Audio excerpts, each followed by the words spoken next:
नमस्कार, मेरा नाम मनीष है। आप देख रहे हैं आंखें न्यूज़ 24।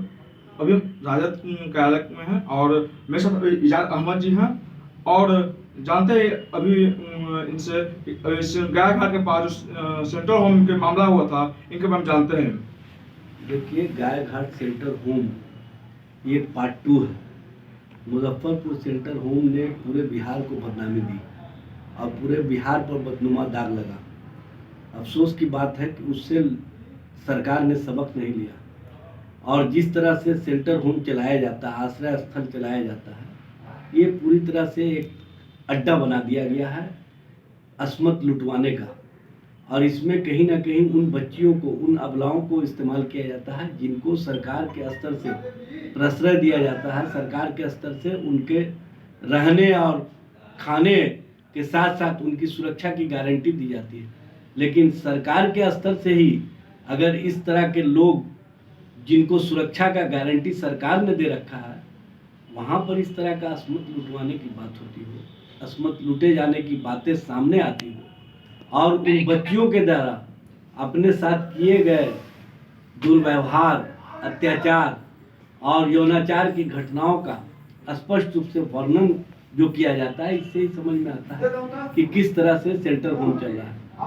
मैं धन्यवाद देना चाहता हूं माननीय पटना हाई कोर्ट के जज साहब को कि उन्होंने इस मामले में सो मोटो नोटिस लेने का काम किया और सरकार से जवाब मांगा है कि इस मामले में क्या कार्रवाई की जा रही है। मैं तो चाहूँगा कि माननीय न्यायालय उन पदाधिकारियों से भी जवाब मांगने का काम करे जिन्होंने इन्वेस्टिगेशन से पहले ही कहीं ना कहीं उन बच्ची को बदनाम करने का काम किया है और उनके बारे में तरह तरह की बातें भ्रामक रूप से सामने रखने का काम किया, ताकि जो इस तरह के कार्यों में लिप्त हैं उनको बचाया जा सके। इस तरह के कार्यों में लिप्त लोगों को बचाने के लिए अगर पदाधिकारी सामने आते हैं, प्रिंट मीडिया के लोग सामने आते हैं, तो ये बहुत अन्यायपूर्ण है। और इससे स्पष्ट होता है कि बिहार में महिला और बेटियां किस तरह से रह रही हैं।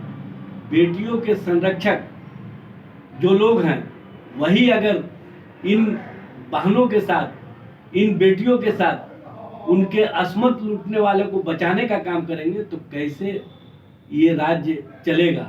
नीतीश जी, आप तो कहा करते थे कि बेटियों की सुरक्षा की गारंटी हमारी है, तो क्या हुआ जो सरकार के संरक्षण में ये राज्य चलेगा। नीतीश जी, आप तो कहा करते थे कि बेटियों की सुरक्षा की गारंटी हमारी है, तो क्या हुआ जो सरकार के संरक्षण में शेल्टर होम चल रहा है, वहाँ पर बेटियां असुरक्षित हैं, वहाँ पर बेटियों की अस्मतें लूटी जा रही हैं और आप खामोश बने हुए हैं। आप बिहार के गृह मंत्री भी हैं। नीतीश जी, आपको तो जवाब देना ही होगा। क्या क्या लगता है सर आपको, इस इनके राज्य में कोई बेटी सुरक्षित नहीं है क्या? देखिए, बेटी अगर सुरक्षित होती तो तोन वाला, मोछ वाला अंकल जिन लोगों का नाम लिया गया था, वो अब तक सामने इन्वेस्टिगेशन में आ गए होते और उन लोगों को कहीं ना कहीं सलाखों के अंदर पहुंचा दिया गया होता। उस व्यक्ति तक ही मामले को सीमित कर दिया गया जो व्यक्ति शेल्टर होम का चलाने का संचालक था। और ये जो अभी मामला आया है, आप देखेंगे गाय घाट वाले मामले में भी यही स्थिति होगी। जो लोग लिप्त हैं, जिन लोगों ने उन बच्चियों का अस्मत लूटा है, उन बच्चियों के